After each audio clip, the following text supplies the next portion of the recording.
പത്തനംതിട്ടയിൽ ഇക്കിളിയിട്ടതിലുള്ള തർക്കത്തിൽ +1 വിദ്യാർത്ഥിയെ സഹപാഠികൾ കൂട്ടം ചേർന്ന് മർദ്ദിച്ചു. ആക്രമണത്തിൽ കുട്ടിയുടെ മൂക്കിന്റെ പാലം തകർന്നു.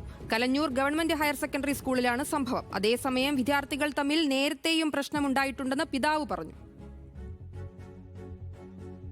ഇന്നലെ ഞാനും കൂട്ടുകാരനും കൂടി ഇങ്ങനെ ഇക്കിലേക്ക് കളിക്കുമായിരുന്നു.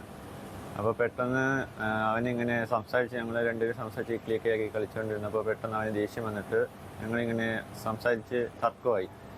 അപ്പോൾ അവന് ചെറുതായിട്ട് തള്ളു മുട്ടുമൊക്കെ ചെയ്ത് പിന്നെ മാറി നിന്നിട്ട് അവന് പെട്ടെന്ന് ഇങ്ങനെ പക കിട്ടാൻ വരുന്ന പോലെ കുറേ കൂട്ടം കൂടി കുറേ പിള്ളേർ വന്നിട്ട് എന്നെ എല്ലാവരും കൂടി ഇരുന്നിട്ട് അടിക്കുമായിരുന്നു.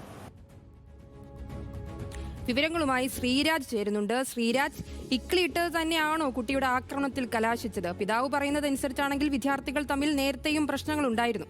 സത്യത്തിൽ എന്താണ് സംഭവിച്ചത്? സരിക, നിലവിൽ ഈ വിദ്യാർത്ഥി പറയുന്നതനുസരിച്ച് ഈ കുട്ടികൾ ക്ലാസ്സിലിരുന്ന് ഒരുമിച്ച് തമാശ പറയുകയും കളിക്കുകയും ചെയ്യുന്നുണ്ടായിരുന്നു.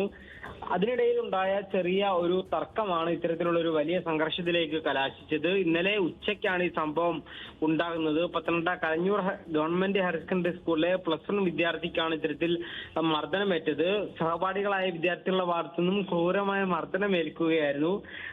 ഇത്തരത്തിൽ ഇക്കിളിയിട്ടതുമായി ബന്ധപ്പെട്ടുള്ള തർക്കമാണ് മർദ്ദനത്തിൽ കലാശിച്ചത്. വിദ്യാർത്ഥികൾ തമ്മിൽ നേരത്തെ പ്രശ്നമുണ്ടായിരുന്നെന്ന് പിതാവ് പറയുന്നുണ്ട്.